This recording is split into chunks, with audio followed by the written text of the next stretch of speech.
Pode Ser Humano no Ar, podcast do Projeto Humanize. Aquela iniciativa da Best Homenagens para ajudar a gente a gerir melhor a nossa empresa, nossas pessoas que estão com a gente.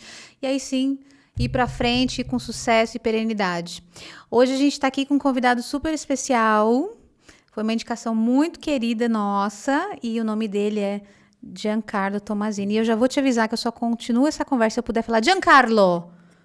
Pode ser? Pode, Com essa, e falando com as mãos também. Gesticulando. Gesticulando e falando Giancarlo. Pode ser assim? A minha mãe costumava me chamar de Giancarlo, então... Jean é mais fácil, né? Jean é mais fácil. Ele acha que eu vou enrolar a língua. Mas tá bom, vamos ficar no Jean, então. Queria agradecer a oportunidade. Que legal ter você aqui com a gente. É um prazer nosso, muito grande, porque é uma conversa muito necessária que a gente vai ter hoje. É uma conversa sobre alguns temas que está todo mundo falando, mas a gente, às vezes, não sabe exatamente do que se trata, né? E você vai contar para a gente um pouquinho da sua trajetória, conta para a gente aí os seus últimos trabalhos, o que você tem feito, qual que é a tua carreira, a tua trajetória, a tua linha de trajetória aí. Conta para a gente, por favor. Jean. Queria agradecer, Jean. Queria agradecer a Sandra também, que me indicou. Para quem não conhece, Sandra Salles. Quem não assistiu o podcast dela ainda assiste, gente. Vão aprender muito. E, bom, sou Giancarlo, trabalhei em grandes empresas. Acho que era um objetivo meu de carreira, poder trabalhar nas maiores e poder estar aos lados dos maiores. Não foi fácil. Foram alguns segmentos de indústria, banco, cosmético, alimentos, construção civil, até que agora eu resolvi trabalhar colocando um olhar um pouco mais especial em pequenas e médias empresas. E eu tenho percebido que tem uma lacuna imensa, né? De fato, são as grandes empresas que puxam as tendências, as inovações, que ditam, né, alguns caminhos novos, pilares novos, mas essa lacuna para uma pequena e média empresa é imenso. Então, ultimamente, eu tenho assessorado essas dedicado. Empresas. Que quando você fala que tem uma lacuna muito grande entre as grandes empresas, médias e pequenas, em que sentido você está falando? Acho que você pode até ficar esse microfone aí um pouquinho mais perto. Isso, para o pessoal te ouvir legal. Sim. Vai. As grandes empresas, elas têm uma estrutura de trabalho completamente diferente de uma pequena e média empresa. Sim. Né? Por razões óbvias. Sim. Né? Mas vamos pensar um pouco em ESG. Né? Tá, ESG. Primeiro nós vamos falar o que significa essa sigla. Vamos falar de ESG, depois a gente fala da... A gente vai misturar todos os assuntos aqui. Isso. A gente vai falar do C, volta pro A. Tá, vamos falar de ESG. Eu acho que para a gente entender, de fato, o que significa ESG são boas práticas. Né? Boas práticas. Mas tem que entender o porquê que isso ficou tão em evidência. Por que hoje está tão evidente, principalmente pós-pandemia? O ESG é um termo que ele nasceu em meados dos anos 2000. Né, 2006, 2007, mas ganhou força agora, né, no período de pandemia. Certo. Durante muitos anos, as empresas viveram... nós, né, de uma forma geral, vivemos a era da manufatura. Então, até o momento que a humanidade ela viveu com base na agricultura, então, onde a terra ela tinha um valor imenso ali, aquilo significava imposto, renda, moradia, significava tudo. Foram mais de 12 mil anos vivendo dessa forma. E aí vem a Revolução Industrial, que permite escala. Né? Acho que até hoje a gente fala em escalar negócio. Então, a Revolução Industrial ela permitiu isso. E, com isso, as empresas elas produziam, sem se preocupar muito com outras questões, digamos, sociais, ambientais. Com os reflexos, consequências. Não se importavam muito, também não tinha muita informação na época. Né? Então, essas empresas chegam e se consolidam muito no século XX, né? Pós-Segunda Guerra, e aí que a gente tem aquele boom econômico nos Estados Unidos que reflete no mundo inteiro. Só que na década de 70 isso começa a ser muito questionado. Então, houve uma primeira reunião em Estocolmo, da ONU, e eles começaram a questionar esse crescimento econômico. Né? E eu acho que os economistas de hoje eles têm um desafio imenso, porque imagina você chegar numa escola de economia, que a economia ela estuda basicamente essa relação entre família, pessoas e empresas. Né? Claro, você tem a macroeconomia, né? Que aí são grandes órgãos que decidem, ou uma taxa de juros, tal, que isso reflete, né? Mas a microeconomia é essa relação, né? Esse equilíbrio entre empresa e família. E isso, essa forma começa a ser, na década de 70, muito questionado e começam a surgir muitos estudos sobre essa era da manufatura. E isso começa a mudar bastante, porque vem os computadores, vem a computação, as empresas começam a se relacionar com os seus consumidores emocionalmente, então eles começam a customizar ainda mais produto. Para você customizar, você precisa extrair ainda mais recurso, e aí vamos voltar da história do economista. Você é um economista e você entende que riqueza ela é aquilo que você produz num período de tempo. Certo. Né? Mas e se a população ela é feliz ou infeliz? E se você está diminuindo ou não as desigualdades sociais? Se você está investindo ou não em educação? Se você está retornando para a natureza aquilo que você extraiu? Será que isso não pode ser olhado como uma nova economia? Né? Então, essas discussões levaram anos e mais anos e mais anos até que a ciência, que é algo que se investe há uns 500 anos, há quase 5 séculos, começa a mostrar de fato para o mercado que essa forma de economia... De extrair, né? De extrair, só extrair, uma hora vai secar essa fonte vai aí. colapsar, exato. Então, algumas empresas começaram a criar critérios para tentar avaliar e mostrar para o mercado, principalmente para o mercado de investimentos, o que essa empresa ela faz e quais são as práticas que essa empresa usa para que, de repente, ela consiga, não sei, uma linha de crédito ou um investimento. E aí que o jogo começa a mudar. Então, o ESG ele surge, né? A discussão ela surge ali em 2006, 2007. Mas quando você entra numa crise mundial, que eu acredito que a gente nunca tinha visto algo semelhante, que foi uma pandemia, e você vê dezenas e dezenas de pessoas perdendo seus empregos, como essas empresas estão tratando essas pessoas, isso começou a ficar cada vez mais em evidência. Certo. Então, por um lado, você tem as empresas sendo muito cobradas e questionadas, porque hoje a população ela não cobra mais os governantes. A população, se ela não gostou... Ela desistiu, né, gente? Vai fazer o quê? Se ela não gostar dessa água por alguma razão, ou da forma como foi vendido, ou como ele foi tratado, ele vai marcar essa empresa na rede social. Isso vai gerar o que a gente chama de buzz, né? Um ruído ali para a empresa, e eu acredito que ela não quer ser parte de qualquer ruído, né? Seja pelo seu consumidor e hoje pelas questões ambientais, sociais e etc. Então, eu acho que hoje existe... o ESG ele surge para mostrar para o mercado quais são as boas práticas dessas empresas, para que não só essa empresa ela provoque a melhoria contínua dentro da sua operação, mas também para que ela seja... para que ela... Responsável.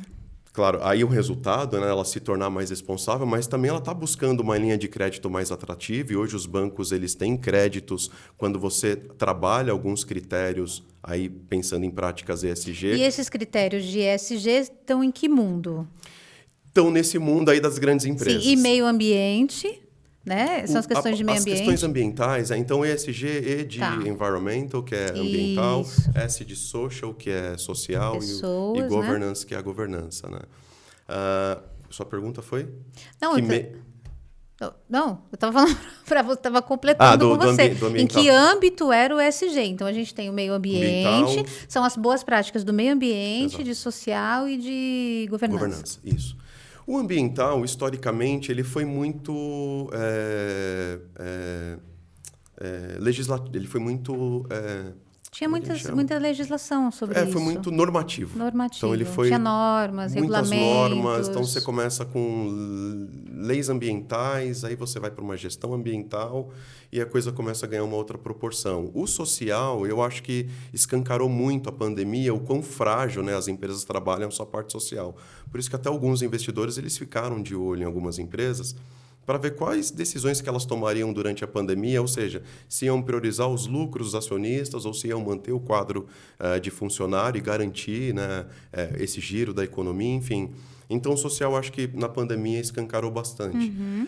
A estrutura de governança, ela diz muito sobre como essas empresas elas decidem, como que elas estruturam suas comissões, os comitês, assembleias, reunião de conselho, se o conselho ele é consultivo, se ele é deliberativo, e aí você também consegue pensar numa perenidade, numa saúde de negócio. Certo. Então, por isso que ele olha esses três Então, isso, na práticas. verdade, vem lá dos grandes bancos, grandes investidores que vão emprestar dinheiro para quem está fazendo a tarefa de casa direitinho. Ou seja, não só pensando em lucro, mas pensando nos impactos do meio ambiente, pensando nos impactos da operação nas pessoas e a governança. É isso? Sem dúvida, exato. Legal. E aí, assim, quando a gente fala de meio ambiente, né? Nossa, mas faz tantos anos que se fala disso. Tem os ecologistas, né? Lá em 90... eu só sei porque eu li, porque eu era muito pequena nessa época, em 1990, mas veio aquela coisa de ecologista, depois veio a sustentabilidade, e agora o ESG. Isso é moda, não é moda? Isso é o que é o desenvolvimento, é a maturidade dessas coisas todas? O que na sua opinião, é o ESG?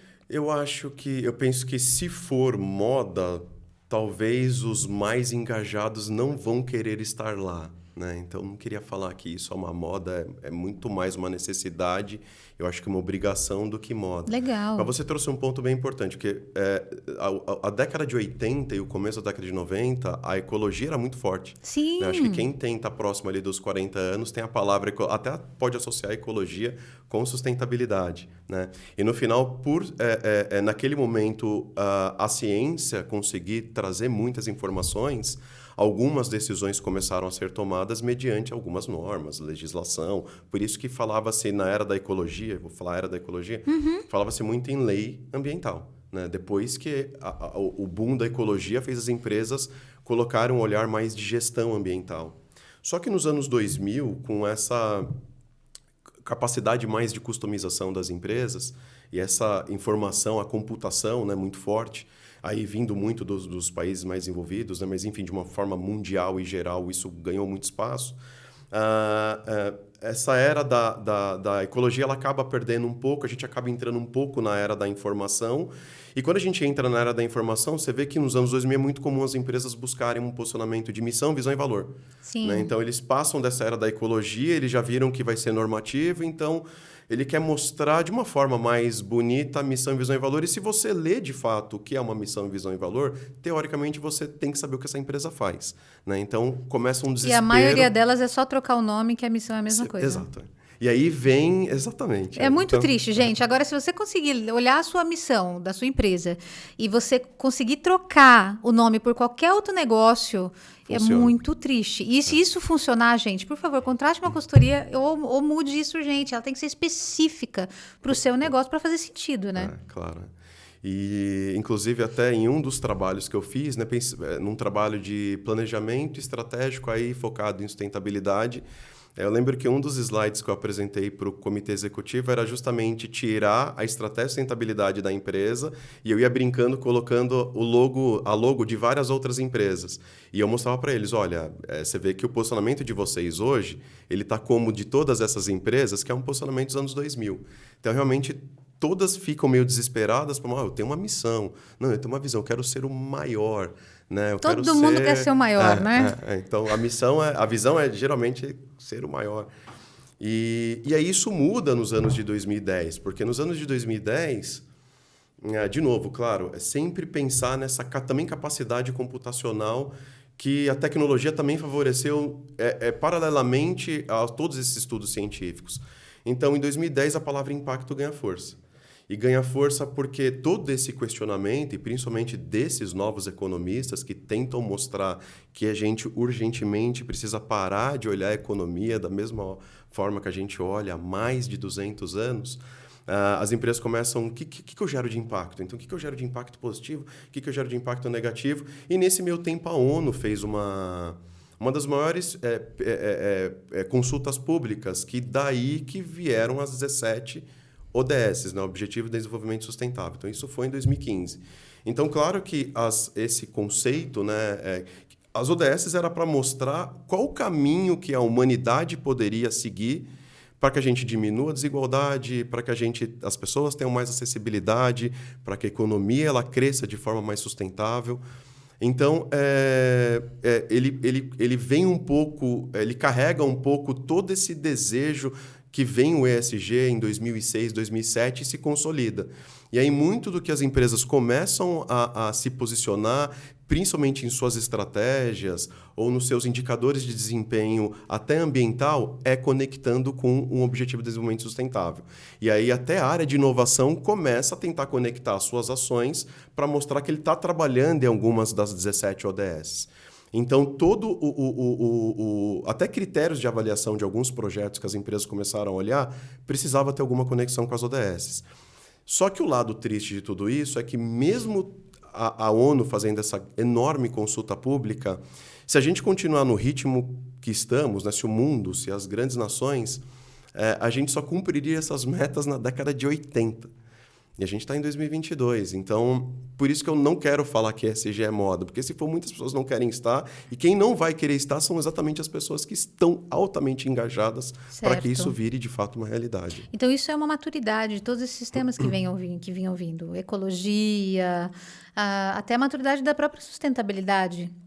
Agora ela está mais incorporada, ela tem outros fatores juntos, né? E você me falou uma coisa importante, né? Dentro da área da sustentabilidade nas empresas, ou seja, manter esse negócio funcionando, sustentável, né? Tem a inovação. O que tem a ver a inovação com a sustentabilidade, Jean? A inovação, com esse boom da era da manufatura, né? E por muito tempo a economia girava em torno da agricultura e por muito tempo ela girou apenas vou dizer, da área industrial, né? Do segmento industrial. Aí você consolida mais prestação de serviço no século XX. Né? Mas a inovação ela era muito um olhar de produto. Então, quando você pensava em inovação, aliás, talvez para quem não é da área, né? Ou para quem nunca trabalhou, se você perguntar o que é inovação, provavelmente alguém vai mencionar quando você melhora um produto ou você melhora um desempenho. Né? E inovação não é só isso. Na verdade, esse olhar de inovação ele é muito comum em empresas que têm um mindset industrial. Então, empresas que são totalmente focadas no produto e que têm esse mindset bem industrial, aí eles vão provavelmente inchar bastante a área de pesquisa e desenvolvimento e vão sempre focar em produtos, né? Tá, só um adendo aqui, eu não me lembro se eu falei no início, mas o Jean é administrador de empresa e ele tem MBA em marketing. Não, eu fiz MBA no INSPER, MBA executivo. Isso. MBA executivo mesmo, INSPER, legal. isso. Só para contextualizar aqui, por que ele está falando tanto aqui de inovação, produto e não sei o quê. Então, e aí, claro, com toda essa pressão que o mercado foi colocando nas empresas, os produtos tinham que ser mais sustentáveis. Então, a sustentabilidade ela também pegou carona na aplicação de produtos. Hoje, inclusive, muitos investidores questionam, né, a sua pegada de carbono no seu produto. E tem algumas empresas já, principalmente na Europa, que quando você adquire um produto dele, você já vê a pegada de carbono no rótulo. Né? Então, é como se você comprasse um alimento. Quando você compra um alimento, você vê todo o seu valor nutricional, né? Vitamina A, vitamina B2, enfim. Então, na Europa, quando eu compro uma caneca, eu sei quanto que ela emitiu de carbono. Algumas empresas já... É uma forma bem transparente deles mostrarem o quanto você está contribuindo ou não, né? Mas você sabe ecologicamente o que você está comprando. Certo, então eu sei, mas normalmente essas empresas que devem colocar isso aqui são as empresas que estão preocupadas em descarbonizar o produto, exato, acredito, exato, né? Legal. Então, a sustentabilidade, quando as áreas de sustentabilidade começaram a ser criadas nas empresas no final dos anos 2000, que teve essa evolução de lei ambiental, gestão da sustentabilidade. Né? A sustentabilidade ela começou a andar muito lado a lado com a cultura e com o propósito da empresa. Então, algumas empresas que nasceram nos anos 2000, a gente fala que foi uma marca que já se posicionou de forma nativa sustentável. Né? Então, quando você fala deveria, em descarbonização... pelo menos, né? Ou deveria. Né? Então, quando você fala de descarbonização de produto, você está chegando num degrau mais baixo que você poderia. E tem investidor que tem questionado as empresas sobre isso. E é engraçado que, para a gente, um produto isso aqui, né, tem X de emissão de carbono, mas eu trabalho com serviços. Mas serviços, meu bem, você usa um avião, você usa um carro para ir trabalhar. Tem transporte, então, tudo isso está indiretas, envolvido também, né? Inclusive, aqui a gente estava conversando antes, esse termo da sustentabilidade, né, que agora a gente vê que ela já está mais dentro do ESG e uma coisa mais encorpada, mas nos anos 2000 a gente foi capa da época na empresa que eu trabalhava, porque a gente dava carona solidária. Então, uma pessoa que ia... E é muito engraçado você olhar isso e ver que isso era uma inovação na época. Nossa, olha aqui, eles diminuem a emissão, porque podiam ir 4 carros para o trabalho, vai um carro apenas, né? Com 4 Então, pessoas. 4 pessoas. E foi capa. E aí, logo depois, a gente foi destaque, porque a gente fazia reunião pela internet. Uma coisa incrível, né? Que hoje é Algumas super... empresas na pandemia, no período de home office, eles reportaram, ó, deixamos de emitir tantos porque aderimos a um programa de trabalho remoto, né? Parte do quadro. Então, você, de fato, tem uma redução ali de emissão de CO2. Mas, voltando para o tema da inovação, né? Então, a sustentabilidade, ela andava muito com a cultura, com o propósito, etc. Mas você começa a descer esses degraus, chega no produto, o investidor está querendo saber qual que é... Né? Então, você vai descarbonizar, não vai? Mas a inovação ela não é só isso. Então, a inovação ela pode vir desde um processo, ela pode ser desde a forma como você se relaciona com o teu cliente, ela pode passar pelo teu produto e ela pode ir na tua experiência de marca, né? E quando esse olhar mais amplo da inovação, e que ele ganhou muita força, e foi também em meados dos anos 2000, tem uma literatura de um autor chamado Larry Keeley, que ele escreveu um livro chamado Os 10 Tipos de Inovação, que isso fica muito claro. Então, ele até compara que a inovação dentro de uma empresa, ela é como um palco, ela é como um show, né? Então, você tem os bastidores, e você pode inovar ali nos seus bastidores, as tuas compras com os teus fornecedores, você pode usar critérios também de sustentabilidade na compra de uma parceria com um fornecedor, você passa pelo seu produto, que é o palco, e a experiência de marca, como que eu me relaciono com essa marca, se eu tenho um pool de produtos, se eu tenho uma plataforma que eu acesso essa marca... Enfim, então, a inovação não é só aquela mentalidade industrial. Eu acho que essas grandes indústrias elas começaram, talvez, a ter um pouco mais de dificuldade de ter uma velocidade aí para a cultura ágil que a gente fala, porque se eles até demoraram para entender o que era inovação, né? Imagina se implantar uma cultura ágil. Sim, e dá para a gente falar nisso, a gente consegue falar isso com facilidade para as grandes empresas. Eles têm uma estrutura, né? Eles têm uma turma especializada nisso. Agora, para as pequenas e médias empresas, que inclusive nesse momento é o teu foco de trabalho, de consultoria, a gente também consegue desdobrar isso, a gente também consegue trazer essa mentalidade de inovação, que eu acho que, aliás, é para questão de sobrevivência para as pequenas e médias, né? Se elas não tiverem essa mentalidade de inovação... e tem um método, né? A gente teve até aqui um convidado que falou que tem um método para inovar, né? Não é a gente ficar querendo criar a roda de novo, reinventar a roda, né? Existe todo um método de criação. É possível? Quem são as pessoas que têm que tomar essa frente dentro de uma pequena e média empresa? Qual é esse departamento? É possível trazer isso, mesmo que seja em proporção menor, por exemplo, o ESG e toda essa prática de inovação, sustentabilidade? Como é que você enxerga hoje as pequenas e médias empresas nesse contexto? Mesmo as grandes empresas, elas têm muita dificuldade de você trabalhar de forma transversal e você... Às vezes a empresa faz inovação sem saber que ela está fazendo inovação porque falta conhecimento sobre o que é inovação. Tem algumas empresas, grandes empresas, que talvez tenham uma liderança, e eu já vi isso, tem uma liderança que não é tão inovador. Então tem uma resistência enorme a, de repente, contratar um fornecedor que vai trabalhar usando critérios ou métricas diferentes. Então, as grandes empresas também têm dificuldade. O que acontece é que as grandes empresas elas têm mais disponibilidade para errar e quando a gente pensa em inovação, a gente está pensando em errar, né? Então, é você permitir esse erro. As pequenas e médias empresas permitir que eu sinto... teste, né? Permitir a testagem. Então, faz desse jeito, não deu certo, volta, prototipa, volta. Então, tem muitas literaturas que falam sobre isso, né? A cultura da inovação ela é criada quando você... permite esse vai e vem, e, enfim, claro, você tem que ter um orçamento, você não pode queimar a caixa, enfim. Mas as pequenas e médias empresas, quando você começa a falar com eles, claro, alguns estão mais engajados, alguns conhecem, então alguns ele já ouviu falar, ou ele conversa com outro amigo que talvez seja um empresário, ou ele acompanha de uma certa forma as coisas no mercado, mas tem um dado do Sebrae que é muito triste, que ele diz que só 10% das pequenas e médias empresas têm um planejamento estratégico.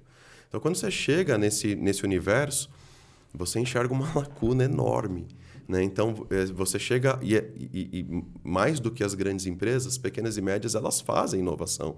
Mas elas nem sabem. Elas fazem inovação porque vem uma necessidade ou até vem uma demanda e ela tem É que... mais reativo, então. É totalmente reativo. Mas as grandes empresas também são. Algumas Também são. são reativas, né? Então, e aí você tem que dar alguns passos atrás. Porque quando você pensa em inovação, ele é um pilar estratégico que ele vai servir à empresa para que a empresa alcance a sua estratégia corporativa, né? Então, existe uma distância... E se aí eu não sei qual que é a minha estratégia? Você não vai saber qual área que você vai investir mais, Sim. exatamente. Então, é triste de ver, mas, ao mesmo tempo, é por isso que precisam de pessoas como eu, como outros consultores, ou pessoas que chegam nessa empresa e tentam mostrar pelo menos um caminho e tentar encurtar esse caminho para que ele consiga desenvolver os seus pilares o quanto antes para que ele desça para o tático. E aí ele começar a implementar uma estratégia de marketing, uma estratégia de inovação, uma estratégia de sustentabilidade, enfim. E essas empresas, elas nem precisam implementar tudo que uma grande empresa faz. Ela pode ver uma empresa fazendo um trabalho de home office, como você mencionou, e ela mostrar que dentro da operação dela, a carona solidária tem um impacto grande. Então, de repente, é uma empresa de serviço, mas ele nem tem obrigação com a parte ambiental ou com o E do ESG, mas ele está mostrando o que ele está fazendo. Então, ele não precisa copiar as grandes e boas práticas, mas ele pode, de uma certa forma, olhar algumas coisas que funcionam para o negócio dele e implementar, sem dúvida. Tá ótimo. Então dá para todo mundo fazer um pouquinho, né? Legal. Jean, eu vi que você teve, dentro lá do teu currículo, que você teve experiência em vários países, fazendo projetos em vários países, né? Quando a gente pensa estando fora, né? Como é que você faz isso? Como é que você consegue avaliar nós, os brasileiros, como força de trabalho? E a turma de fora, assim, eu vi que você, deixa eu ver aqui, se eu anotei os países, você colocou Suíça, Alemanha, Argentina, Colômbia, México, Guatemala, um monte de lugares você esteve. O que você acha que o brasileiro tem de diferencial, de brilho, de mágico, e o que você também acha que a gente pode desenvolver? Assim, claro que a gente nunca generaliza, mas dentro de um olhar assim, olha, pelo que eu sinto é isso aqui. Eu queria ouvir isso de você, até pra gente aprender, ouvir, ver no que a gente pode desenvolver também. Excelente pergunta. Eu, viajando muito para fora, e aí vou comparar latinos com europeus, americanos, né, outras culturas de países envolvidos, né? Eu trabalhei em grandes empresas, maioria europeias. Eu sempre tentei entender qual que era essa diferença, né? E eu acho que existe uma questão cultural que ela dita absolutamente essa grande diferença. Então, os países envolvidos, eles valorizam, eu acho que pela história, né? Então, a Europa viveu milhares e milhares de guerras. Então, a história da Europa, por um lado, ela é muito triste e é muito maluco você pensar que a gente chegou na maior país mundial, por incrível que não pareça. Mas é o período de mais... Por incrível que não pareça. É o período de mais paz que a gente vive. Então, a Europa, ela valoriza demais isso, né? Então, esse olhar para o ser humano, por todas as separações, guerras, né? Então, é engraçado que no verão, na Europa, realmente 3, 4 horas, eu diria que a maioria larga a caneta e eles vão curtir o verão, porque para eles aquilo é importante, né? Assim como você está no inverno, né? 4h30 já está escuro, e eles não vão ficar trabalhando até às 6, porque cuidar da família é importante. Então, esse olhar humano, por incrível que não pareça, olhando a história, ele é muito importante. O Brasil, o Brasil fica mais fácil de falar. Então, historicamente, nós fomos uma colônia de exploração, então a gente sempre trabalhou para os outros, então a gente cresceu vendo, né, sabendo que a gente ia ter que trabalhar para alguém. Então, de uma certa forma, é uma história um pouco mais triste.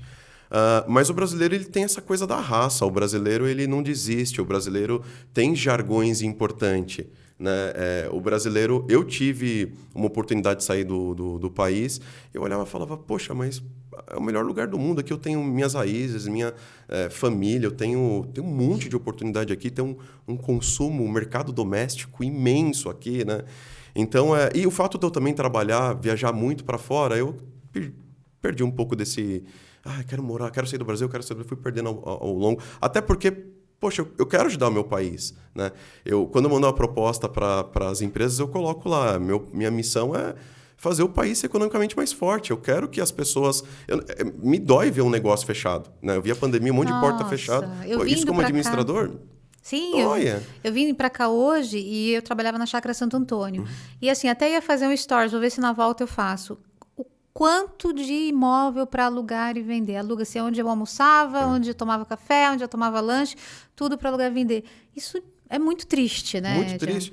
E será que, de repente, uma mínima orientação, né? Eu já fiz trabalho de consultoria que a empresa ela operava no vermelho há muito tempo e eu falei, olha, se eu fosse vocês, eu fecharia o negócio. E a empresa fechou o negócio e vieram me agradecer, falando, cara, se não fosse você, né? Agora, eu já cheguei em empresa, claro, não tinha jeito o negócio, né? Claro. E aquilo me tirou o sono. Eu falei, nossa, caramba, se esse cara tivesse me falado antes, né? Agora, eu já trabalhei em empresas que eles estavam ali, assim, no gargalo, né? Pagando para sobreviver. E conseguimos, de uma certa forma, resgatar a empresa com muito engajamento do dono, que marcava as reuniões, que fazia os acompanhamentos, que cobrava do time, que mudou.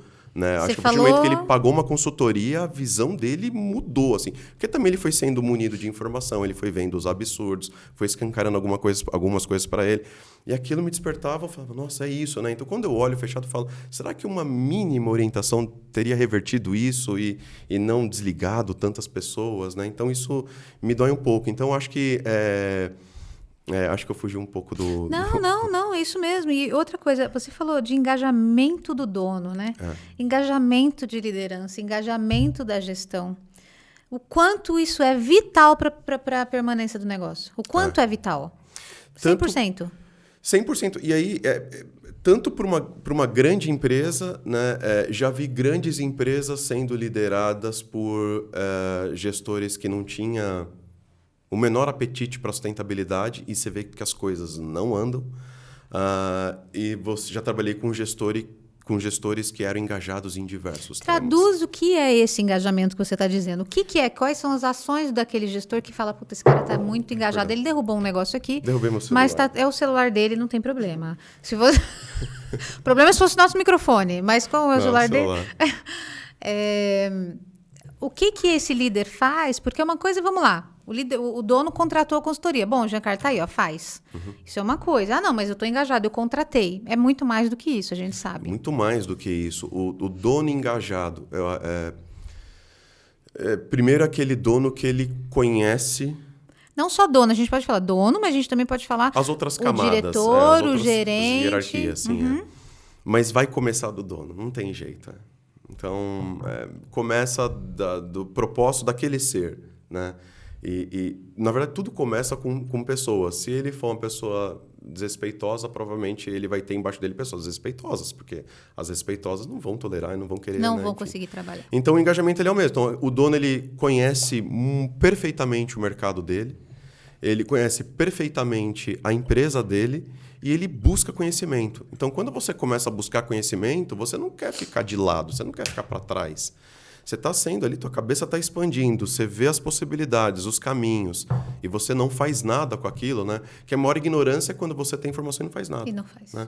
Então, e esse cara ele começa a criar um engajamento dele bem diferente de quem não está buscando conhecimento e de quem às vezes nem tem conhecimento da empresa. E aí vai ter aquele dono que ele só bate cartão, que eu também já vi, né? Então você se aprofunda num tema, ele já não sabe o que está acontecendo numa área X, enfim. Mas esse engajamento ele muda completamente, e seja para inovação. Presença, o que mais? Conhecimento, visão e autorização. Aquele desejo, né? Os pensamentos geram as ações, né? Sim. E você vai conseguir ter pensamento se você buscar conhecimento, né? Então, esse ciclo ele não pode parar. Então, e é engraçado, porque eu já vi grandes empresas, já trabalhei em grandes empresas onde o dono ele não tinha esse apetite. E você vê que as coisas param, né? Aí fica aquela briga de vários CPFs querer provocar uma transformação de um grande CNPJ, mas o CNPJ é liderado por alguns CPFs, e esse CPF não pensa como os CPFs lá embaixo. Então, isso gera... As pessoas não têm prazer em trabalhar, saem, buscam outros desafios, enfim. Um ciclo. o ciclo do top-down, né? Ciclo top-down. O ciclo do top-down. Então, a gente que está nessas posições, esse olhar, se você não tem esse olhar, gente, passa no RH, entendeu? Passa no RH. Passa no RH. Bom, primeiro a gente está brincando, lógico, mas é muita vida envolvida, né? Quando a gente está na frente de uma empresa, não é só sobre a sua vida. E o ESG também, que fala sobre tudo isso, é exatamente para você ter outro olhar, não é só sobre a sua vida. E você falou um ponto importante, né? Que é os bancos, os grandes bancos, vão emprestar dinheiro para quem está comprometido com as pessoas, com o meio ambiente e com a governança, ou seja, que é uma coisa sólida. Vão emprestar dinheiro mais barato para esse povo. Quem não quer dinheiro mais barato, né? Que empresa que não quer o dinheiro mais barato? Outra coisa muito importante na época que a gente está vivendo. Eu faço consultoria também de recrutamento e seleção, assessoria e tal. Para você trazer, e eu faço algumas para empresas de TI. Gente, TI é uma loucura. Por quê? Porque tem talentos específicos e tem assim, quem dá mais, quem dá mais, quem dá mais. E quem vai ficar? Aonde essa pessoa vai ficar? Por que ela vai dizer para mim, não me interessa sair daqui? Porque ela tem pessoas respeitosas, porque ela tem uma política de inovação. E o que é uma política de inovação? Também, onde ela pode criar, ela pode levantar a mão e dar uma ideia. Falar, passa essa bola para mim que eu sei o que fazer. Né? Em lugares que ela não pode fazer isso, ela não vai permanecer. Outra coisa importante, a gente tem o Glassdoor. O Glassdoor é um site, uma plataforma onde as pessoas vão lá e colocam o que elas acham das empresas. E abrem os salários, né? Salários. Falam o que acham das empresas. O que eu acho das empresas. Então, às vezes, o departamento de marketing, de branding, fica se matando para falar, nossa empresa, great place to work. E aí, meu filho, vai lá no Glassdoor, a gente vê que não é bem aquilo. Então, o quanto a gente tem que estar sólido no que a gente está fazendo, o quanto essas lideranças precisam estar atentas a esses movimentos, porque senão a gente não vai trazer os melhores talentos. Não vai trazer porque eles vão estar em empresas que estão fazendo isso por eles. E aí essas empresas vão estar sempre à frente. E isso não acaba nunca. Vai ser um ciclo, né? E falando em ciclo, você trabalhou num projeto muito legal que eu pude olhar lá no teu LinkedIn. Depois a gente vai passar aqui o LinkedIn do Jean, se vocês quiserem dar uma olhada. E ele vai adicionar vocês também. Que você fez um laboratório de desenvolvimento de novos negócios. Fez um programa de inovação. Então, tinha um laboratório para desenvolver pequenos negócios dentro da empresa. Como é que era isso? Me conta. Eu não consegui entender muito bem. E aí você vai poder contar agora para a gente. Pensando em inovação... eu tive a felicidade de trabalhar em grandes empresas, né? E poder ali acompanhar o que mais tem de inovador no mercado. E aprender para desdobrar. E aprender para desdobrar, que é o mais difícil, né? Eu falo que fazer estratégia é infinitamente mais fácil do que implementar a estratégia, porque o sucesso está na implementação, né? E não no planejamento. Então, se executar... Planejamento a gente pode escrever o que a gente quiser. Exato. Livros e livros, né? Mas muitas dessas empresas que eu trabalhei... tinha laboratório de experimentação. Então, eu já trabalhei em empresas alimentícias que tinham laboratório de aplicação. Eu já trabalhei em empresa de cosmético que tinha um laboratório também de aplicação. E trabalhei em empresa de construção civil que tinha um lab de experimentação. Então, quando você cria essa cultura da inovação, né, quando você está numa empresa que ela está investindo na inovação... vai ser muito comum você ver em passos que geram integrações, que geram relacionamentos, que geram conversas, que geram papos. Você vai ter um laboratório para você desenvolver, tentar colocar no mercado ou tentar criar protótipo, colocar aquilo ou para um teste, seja com um colaborador, ou você pode fazer um teste num desafio de inovação que algum mercado, algum segmento pode propor, enfim. Mas eu acho que um dos projetos mais interessantes que eu fiz, e aí tem um olhar até mais social, né, que eu fiz não, mas que eu participei, que era juntar algumas empresas para pensar na qualidade de moradia de famílias vulneráveis. Então, ali sim, você juntava cabeças de empresas do setor da construção civil e depois essa visão foi até ganhando um pouco mais de repercussão em outras empresas que não eram do setor. Então, entrou empresas do segmento financeiro, entrou empresa de alguns outros segmentos. E foram alguns anos trabalhando nesse projeto. A fase 1 foi, de fato, trabalhar... Foi engraçado porque a gente chegou numa região de São Paulo, próximo ali no Jardim Ibirapuera, e você vê a distância social enorme, né? Por alguns motivos a gente escolheu aquela região. E ali era para a gente melhorar a qualidade de moradia de uma pequena parte ali do Jardim Ibirapuera. E a gente foi fazer uma análise da região e eles falaram, olha, mas os resíduos da rua incomodam muito mais a gente do que a nossa moradia. E a gente falou, nossa, Escutar. como assim? Escutar as pessoas, né? Imagina você chegar na tua casa e você não ter coleta de lixo. E aí você está pensando em melhorar a residência da pessoa, mas ela não tem coleta de lixo, né? Então esse projeto ele foi ganhando alguma exposição, enfim. E sempre essas pessoas pensando o que seria melhorar a qualidade de vida dessas pessoas. E aí muito foi falado de fazer um trabalho... Aí, por exemplo, fizemos um trabalho de resíduo, criando micro franquia para gerar renda para a região, né? Então, não era o que a gente tinha idealizado lá atrás, mas no final a gente conectamos startups, mentoramos para criar renda e aí se fomentar a economia da região. Então tem diversos projetos, assim, seja da parte de inovação mesmo, eu já fiz um projeto utilizando blockchain para você fazer, estimar suas emissões de CO2, por exemplo. Então, você usa através de imagens de satélite para você, através daquelas imagens, fazer um mapeamento do seu parque florestal e saber do seu... Eu falei emissão de CO2? Não, né? O seu sequestro de CO2. Então, mostrar quanto esse parque florestal está ali capturando de CO2, né? Então, o projeto de inovação tem vários. Assim, acho que quando você trabalha numa grande empresa, você tem essa permissão, né? Você tem mais orçamento e você tem essa permissão. Isso é muito legal. Sim, mas eu gosto sempre de trazer para as pequenas e médias. Sim. Porque para fazer com muito dinheiro é fácil. Eu quero aprender a fazer com pouco dinheiro, né? Porque, aliás, depois aqui da pandemia, tem muita gente que ainda está tentando se restabelecer, né? Restabelecer seus negócios e inovar, né? Que é ter esses pequenos laboratórios em pequena escala, que seja... não fica impossível, né? Isso que eu quero trazer aqui, eu acho que nessa conversa, que eu acho que a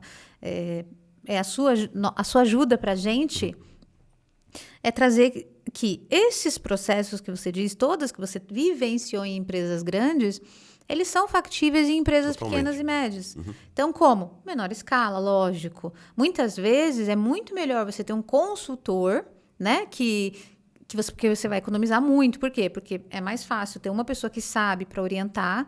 Então, às vezes, é melhor trazer um consultor para poder fazer esse esquema de trabalho de uma forma que seja possível, né, para as empresas, seja factível.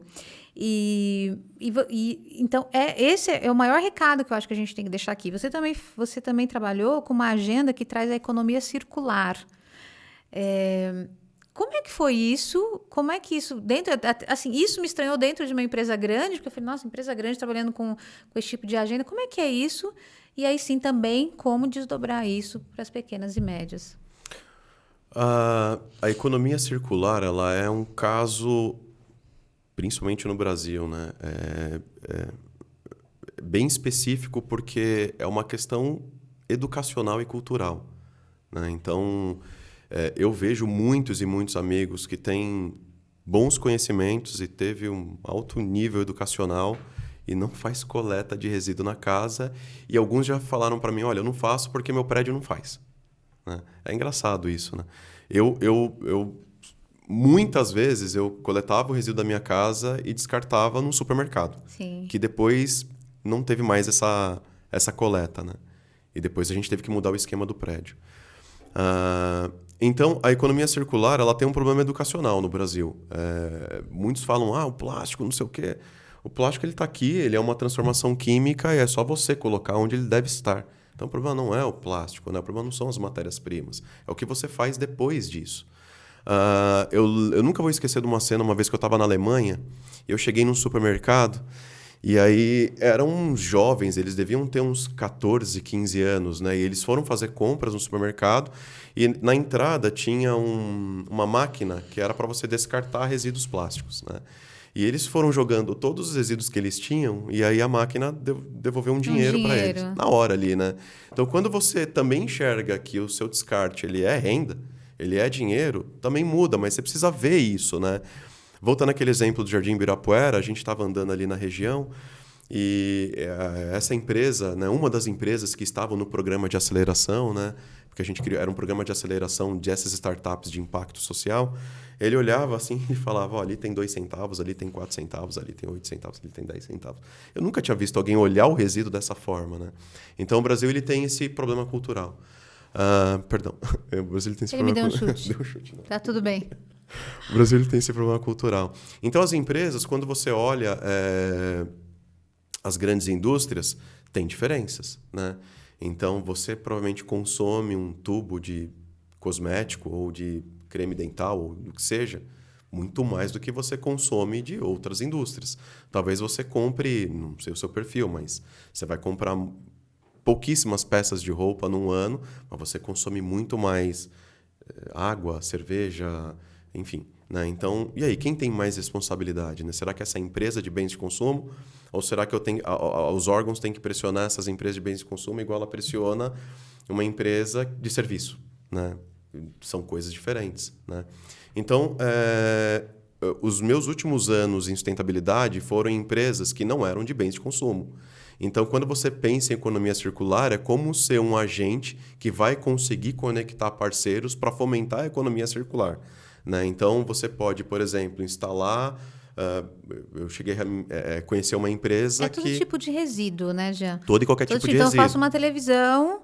Todo e qualquer tipo de resíduo. Aonde vai aquela televisão, que aliás eu não sei até hoje, né? Outro dia a minha televisão estragou e eu falei pro moço que ia arrumar, eu falei, posso deixar com você? Ele falou, pode, mas eu não sei onde ele vai pôr. O que ele vai fazer com aquilo? Negócio de 40, sei lá, 50 polegadas, pra onde vai? Eu acho engraçado os carros. Às vezes eu vejo uns vídeos assim, São Paulo no ano de 2000, aí você anda, você só vê carro que não existe hoje. Pra onde foram esses carros? A né? responsabilidade da TV também... Eu acho que deveria ser da fabricante. O fabricante falou, quando não usar mais, você pode descartar aqui. Eu não vejo isso. Isso existe?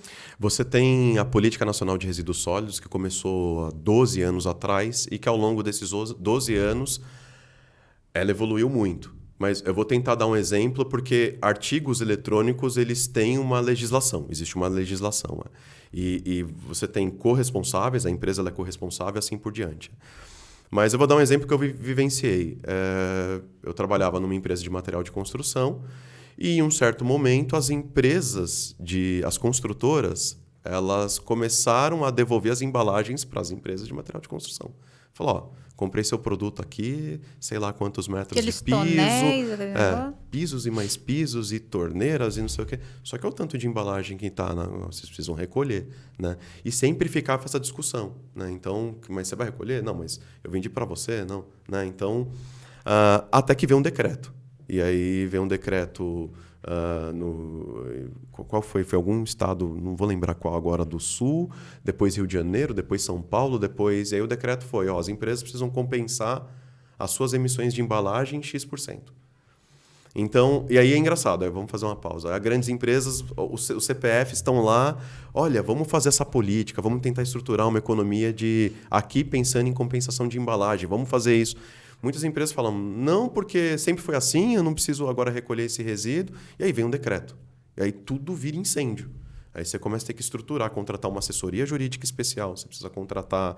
Enfim, então vira uma confusão. Então, a economia circular ela vai ter... Ela é extremamente ampla, porque você pode trabalhar o reuso de material dentro da sua fábrica ou você pode trabalhar de um resíduo sólido após uso, né? Então, são coisas diferentes. Mas o que eu entendi o que você está dizendo, agora o que eu vejo como consumidora é que eu gostaria de escolher um produto onde a empresa depois me orientasse. Porque assim, é o que você disse, eu não vou procurar no governo, que a gente conversou logo no início, eu não vou perguntar para o governo onde eu ponho isso. Pouco tempo atrás, a gente tinha um capacete em casa de moto que estava vencido. Nem sabia que capacete de Também moto não. tinha vencimento, mas tem vencimento. Aí a gente entrou em contato com a fabricante. O fabricante falou, não, pode ficar com ele aí, porque meu marido falou assim, vou pôr ele aqui fora, vai que alguém pega, isso aqui tá vencido, pode acontecer um acidente com essa pessoa, sabe? Então a gente ficou pensando, falou, não, vamos tentar devolver para a empresa. Não, pode ficar com ele aí, olha, como ele... Você caiu com ele? Não, então pode usar.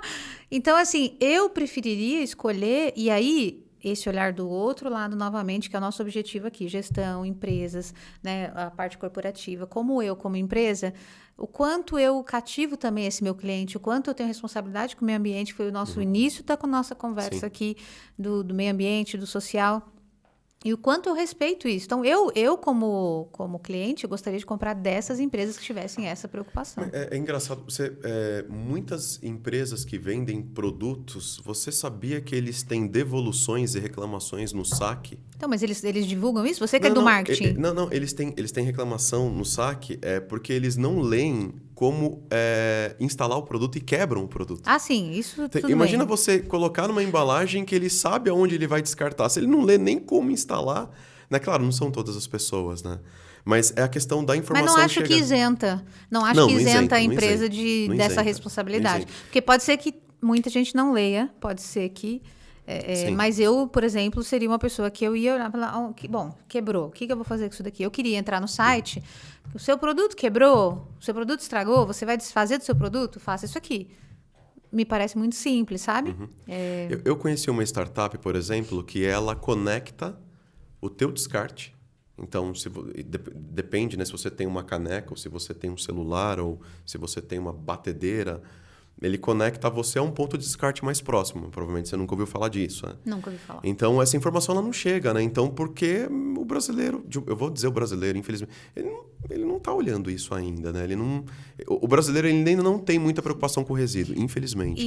Então, mais uma vez, quem está preocupado com resíduo, no caso, e com todas as questões que a gente falou aqui, inovação, sustentabilidade, é uma pessoa que já está um passo à frente. Tanto, né, não estou falando de consumidor, mas a empresa em si. Sim. Então, a empresa que está tendo esse olhar, porque, inclusive, se eu não me engano, os millennials, eles já compram por propósito, eles olham o propósito da empresa. Peraí, onde essa empresa aqui? Ela é inclusiva, ela é isso, ela atua diversidade, ela respeita o meio ambiente? Então vou comprar dela. Então, tem muita gente, sim, escolhendo. Sim. Tem muita gente que não escolhe, mas tem muita gente escolhendo. E daqui para frente, essa é a tendência. A tendência é escolher. A tendência é procurar onde estão essas empresas. Entre essa e essa, sei lá, produto de cosmético, essa não testa em animal, essa testa, vou comprar que não testa. Então, isso já está acontecendo. Não é à toa que as pessoas estão colocando nas embalagens, cruelty free, né? Que é livre de crueldade. Não é à toa, isso é marketing, a gente sabe disso. E ok, porque é um bom marketing, as pessoas precisam fazer isso. E as empresas devem fazer isso. Então, mas você vê que a inovação, você vê que o que as empresas fazem pensando em inovação, você vê que ela vem de uma demanda de uma pessoa, né?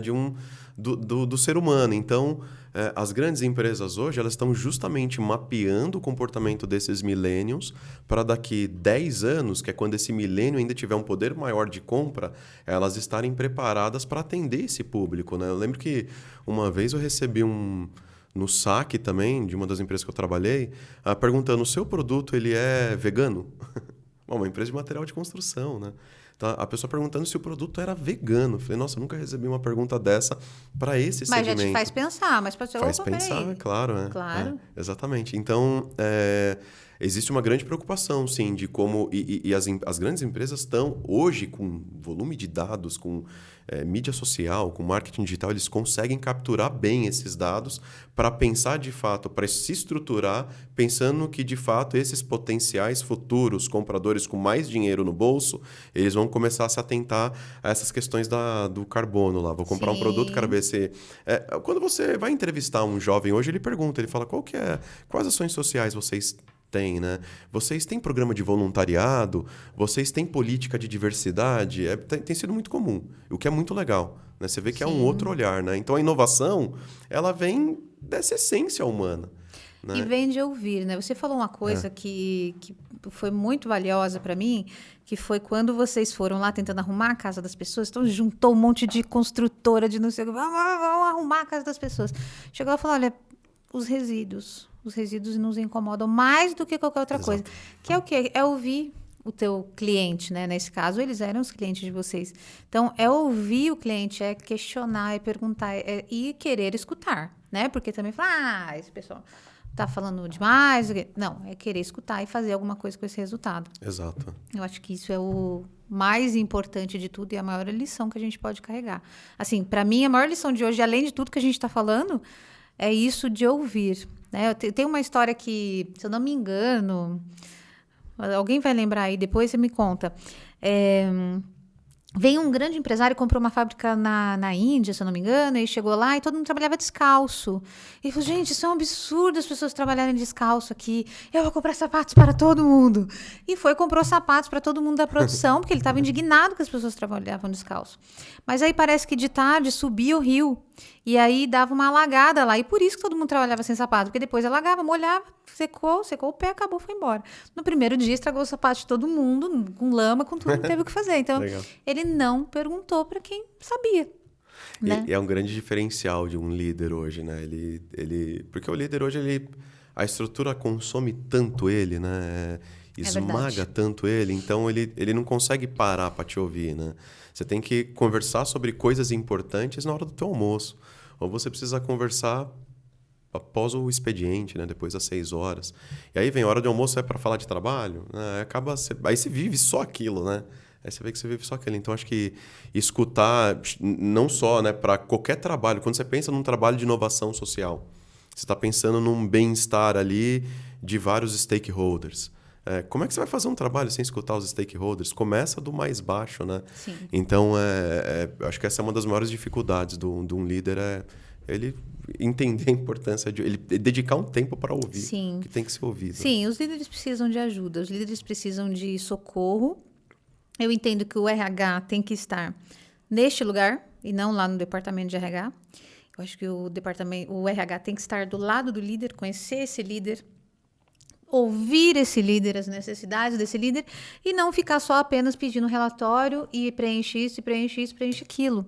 O líder não está precisando disso. O líder tem outras necessidades que a gente, como RH, precisa urgentemente levantar, ouvir e ajudar essas pessoas, né? Porque a gente cobra muito dos líderes, mas eles precisam urgentemente de ajuda para isso. Uma vez eu vi uma pesquisa de uma empresa, não vou lembrar, faz um tempo até, talvez uns 7 anos, 8 anos, mas era uma discussão dos vendedores com a diretoria, né? Porque a diretoria cobrava mais vendas, mas os vendedores falavam que eles não vendiam mais porque eles não tinham tempo, né? Aí ficava...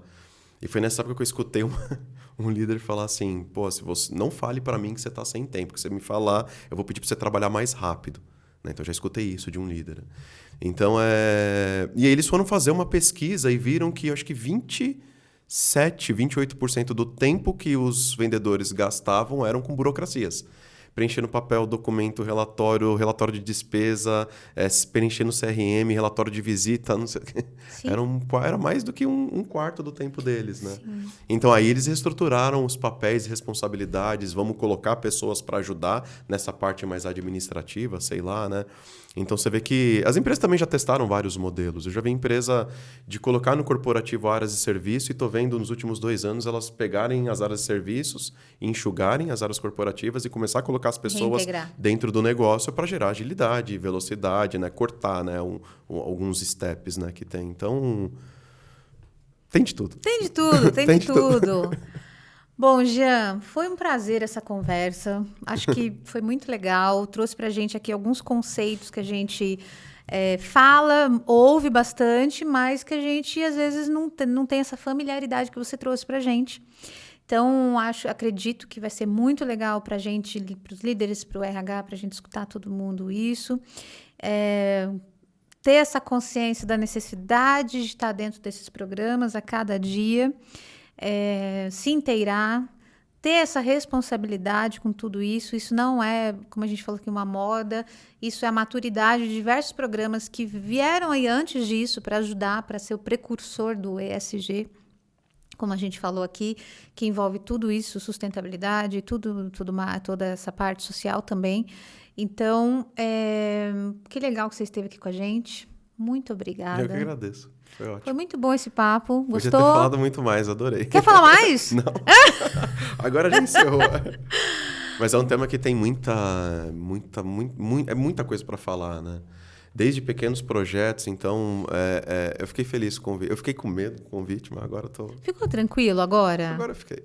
É isso, a ideia é isso, é trazer uns conceitos, uns modelos, alguma coisa que a gente possa. E é claro, a gente vai deixar o seu contato aqui na descrição do vídeo. Para você que quer conversar, ele está fazendo, né, Jean? Faz consultoria em planejamento. Conta pra gente, consultoria em planejamento estratégico que você faz, que é o primeiro, né? Tem que estar pronto, tem que estar bonito para conseguir fazer as outras ações, porque às vezes quer fazer, vamos fazer inovação, cultura de inovação, mas planejamento estratégico não tem. Não tem.